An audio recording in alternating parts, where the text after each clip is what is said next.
Nigeria Immigration Service is planning to adopt a proactive border policy to enhance security in the country. The Comptroller General of the Nigeria Immigration Service, Mr. MOHAMMED Babandede, says immigration officers and personnel are drawing up a strategic framework to meet the challenges of modern-day border protection. He was speaking at the 2018 Comptroller General Annual General Conference in Borno. The rising wave of violent crimes across the country has been linked to the porous nature of the nation's borders, which requires a policy to implement stricter measures.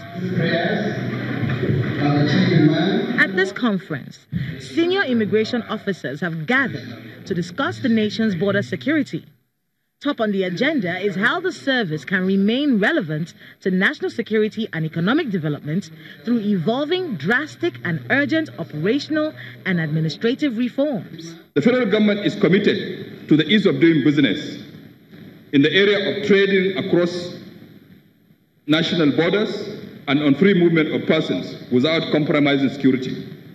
We are doing everything possible to ensure travelers have good experience when crossing our land, air and sea borders. Records available to the Nigeria Immigration Service reveal that there are over 1,497 illegal routes into Nigeria, whereas there are 84 approved border posts covering 4,047 kilometers, the total length of Nigeria's land border.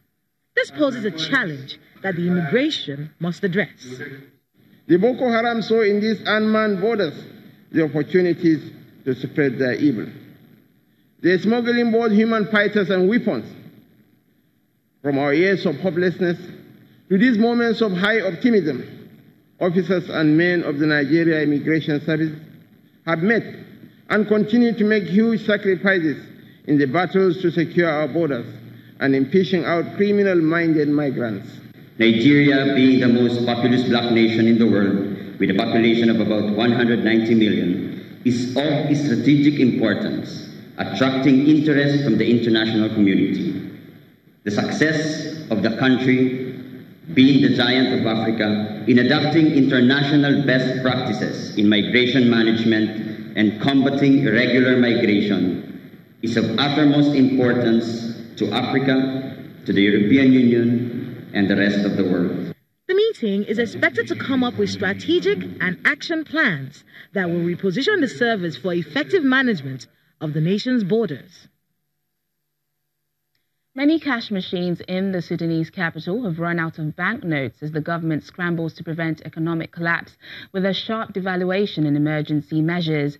Rising demand for cash due to inflation, lack of trust in the banking system, and the central bank's policy of restricting the money supply to protect the Sudanese pound have all contributed to a crunch that has worsened in the past 10 days, pending new banknote deliveries. The banknote shortage comes 1 month after authorities let the value of the pound slide from £29 to the dollar to £47.5 and announced measures to tighten spending. Sudan has suffered from a lack of foreign currency since losing 3/4 of its output of oil when the south of the country ceded in 2011. The lifting of 2 decades of U.S. sanctions in October 2017 did not bring a hoped-for reprieve. We are suffering a lot. We went to the ATMs and there's no cash. We were standing in queues for so long that people started fighting each other. We want cash so that we can get on our lives. We are suffering and tired of standing in the queues, and we can't even withdraw from the ATM card due to poor network and high demand. Rampant inflation, strict withdrawal limits and a currency crisis had already placed Sudan's economy in deep trouble before the latest liquidity crisis. There should be a plan to rebuild confidence in the banking system, to enable people to withdraw and deposit and a return to normalcy. If the government feels like most of the cash is out of the banking system, then it might plan to change the currency to control the cash in the hands of the public and return it to the banking system.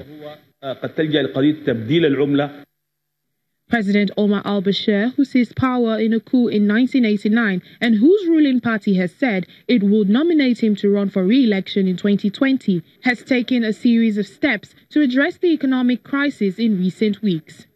A new central bank governor changed the system for setting the exchange rate, and a new prime minister announced a 15-month economic reform plan. Uganda's president has ordered the army to protect Chinese companies. This follows a meeting he held with over 120 Chinese investors who say some of their factories have suffered a series of robberies where large sums of money were taken.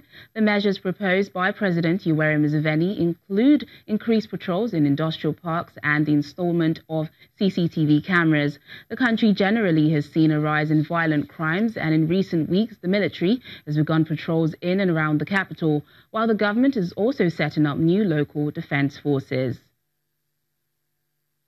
Libya's Prime Minister says his country expects to extradite to the UK the brother of the Manchester bomber before the end of this year. Prime Minister Fayez al-Sarraj says his country was completing the legal moves for his extradition and understood the anguish of the victim's family. 22 people died in the suicide bombing at the concert at the Manchester Arena 18 months ago. The perpetrator, Salman Abedi, a Briton of Libyan parentage, died, but his brother, Hasham, was taken into custody in Libya. He's suspected of involvement and is wanted by Manchester police on charges of murder, attempted murder, and conspiracy to cause explosions. An Egyptian foundation is running workshops where female cancer patients can get everything from makeup tips to mental health support and nutritional advice. The workshop is part of a rehab program already in operation in Lebanon and the United Arab Emirates called Be Beautiful. After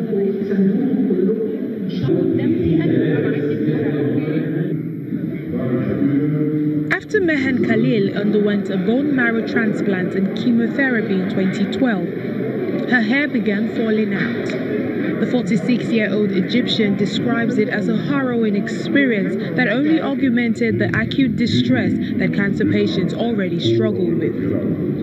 Recently, she participated in a workshop held in Cairo that taught female cancer patients how to positively handle the side effects of cancer treatment. When women are diagnosed with cancer, it makes us feel as though we've lost our femininity. And this is something that can break you. It's very upsetting. But when we bounce back and start to feel better emotionally and tell ourselves that we are pretty, regardless of what has changed in our appearance, this is the key here that makes a difference.